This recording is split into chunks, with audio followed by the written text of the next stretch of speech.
दोनों को बिल्कुल अभी अपनी गुफा पर बुलवाया है, जल्दी से चलो। अरे भाई, राजा को हमसे क्या काम पड़ गया? उनकी गुफा पर जाते ही तुम्हें सब पता चल जाएगा। तुम जल्दी से वहीं पर चलो। जब वो दोनों भाई राजा की गुफा पर गए तो उन्होंने देखा जानवरों की एक लंबी कतार राजा के पास खड़ी थी। इतनी तादाद में जानवरों को देखकर दोनों भाई बड़े हैरान थे। भाई, ये तो बहुत बड़ा मसला लगता है। कहीं तुमने तो कुछ गलत नहीं किया? अरे नहीं भाई, मैं क्या कर सकता हूँ। चलो फिर ये तो बात बस महाराज ही बताएंगे। राघव और वीर, ये इतनी तादाद में जो तुम जानवर देख रहे हो, ये अलग अलग मुल्कों से आए हैं। इन सबको बेघर कर दिया गया है। कोई बहुत बड़ा लुटेरा है जो रात में इनका खजाना लूटता है और दिन में इनके घरों को जलाकर राख कर देता है, लेकिन कोई भी उसका चेहरा तक नहीं पहचानता। अगर तुम दोनों उसका चेहरा सबके सामने ले आए और इनका माल दौलत वापस करा दिया तो मैं तुम दोनों को अपना खास सिपाही बना लूंगा। दोनों भाइयों ने लुटेरे को पकड़ने के लिए हामी भरी और गुफा पर वापस लौट आए। हमने राजा से उसे पकड़ने का वादा तो कर लिया, लेकिन भाई वो कोई छोटा मोटा लुटेरा नहीं होगा जिसने इतने जानवरों को बेघर कर दिया। उसे पकड़ना बहुत मुश्किल होगा, लेकिन भाई उन सब की मदद करना हमारा फर्ज है और हमारा ओहदा भी महाराज के यहाँ बड़ा हो जाएगा। इतना सोचकर दोनों भाई उस लुटेरे को ढूंढने की खोज में निकल पड़े। राघव और वीर ने उस लुटेरे को कई जगह तलाश किया, लेकिन अभी तक उन दोनों को कोई सुराग नहीं मिल पाया था। ऐसे ही ढूंढते ढूंढते दोनों भाइयों को वहीं रात हो गई। हम इतनी जल्दी हार नहीं मान सकते वीर। तुम उस गुफा में जाकर देखो, लेकिन ध्यान से जाना, वो एक शापित गुफा है। मैं आगे चलकर देखता हूँ। जब वो कालिया को ढूंढते ढूंढते थक गए तो हाथ थक कर वापस अपनी गुफा पर आ गए और रात में राघव की आंख लग गई। लेकिन तभी उसे एक सपना आया। तुम्हारे साथ बहुत बड़ा धोखा हुआ है राघव। तुम्हारे किसी बहुत करीबी ने तुमसे बहुत बड़ा राज छिपाया है जो तुम्हें पता करना ही होगा। उठो राघव, उठो और उस राज का पता लगाओ। तभी राघव की तुरंत आँख खुल गई और वो हड़बड़ा कर उठा और तुरंत अपने भाई के पास गया।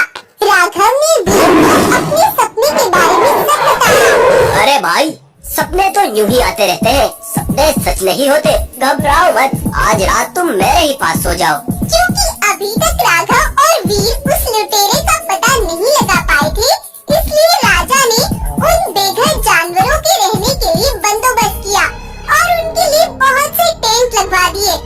अगली रात राघव फिर से सोने के लिए अपनी गुफा पर गया, लेकिन उसने देखा पहले से ही वो आत्मा उसकी गुफा के अंदर थी। राघव आओ, जल्दी से गुफा के अंदर आओ, मुझे तुम्हें कुछ बताना है। तुम मुझे ये बात क्यों बताना चाहते हो? क्योंकि तुम्हें ही उस राज का पता होना सबसे ज्यादा जरूरी है। उस रात जब तुम्हारा भाई वीर उस गुफा के अंदर गया था तो वही लुटेरा उस गुफा में छिपा बैठा था और उसने लूटा हुआ वो सारा खजाना उसी गुफा में छिपा रखा था जो उसने 50 मुल्कों से लूटा था। तो तुम यहाँ छिपे बैठे हो, पूरी दुनिया तुम्हें ढूंढ रही है, लेकिन अब तुम मेरे हाथों से नहीं बच सकते। वीर ने उस नावी को जान से मार डाला, लेकिन आज पहली बार वीर ने ये इतना सारा खजाना देखा और ये भी पहली बार ही था कि उस माल को देखकर वीर के मन में लालच आ गया। अरे भाई, इतना सारा खजाना, ये तो मैंने पहली बार देखा है। लेकिन अगर इसके बारे में मैंने राजा या अपने भाई को बताया तो मुझे कुछ नहीं मिल पाएगा। ये खजाना इस गुफा में ही सुरक्षित है क्योंकि ये एक शापित गुफा है। हर कोई इस गुफा के अंदर आने से डरता है। मुझे इसे यहीं पर रखना होगा। और इस तरह से तुम्हारे भाई ने वो सारा माल अपने कब्जे में कर रखा है। ये तुम क्या कह रहे हो? उसने ऐसा किया भी कैसे? वो आत्मा तभी तुरंत वहाँ से गायब हो गई और सुबह होने पर राघव गुस्से से राजा के पास पहुँचा। महाराज, जल्दी से मेरे भाई वीर को पकड़वा कर जंजीरों में डलवा दो। ये तुम क्या कह रहे हो?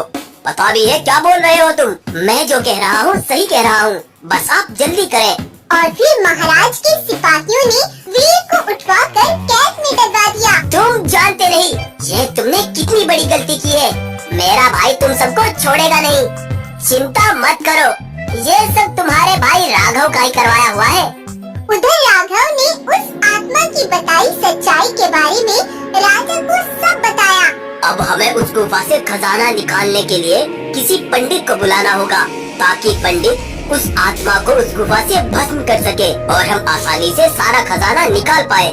राजा ने एक पंडित को अपने जंगल में बुलवाया हुआ था, लेकिन वो पंडित सीधा भागता हुआ राघव से मिला। राघव, कुछ भी करने से पहले सच्चाई जान लो।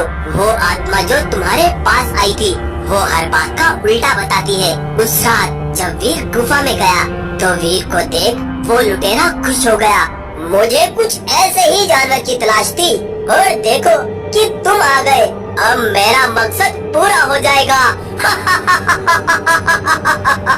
और उसने वीर को जान से मार डाला और उसके ऊपर से उसकी खाल नोच ली। उस खाल को उसने अपने ऊपर ओढ़ लिया।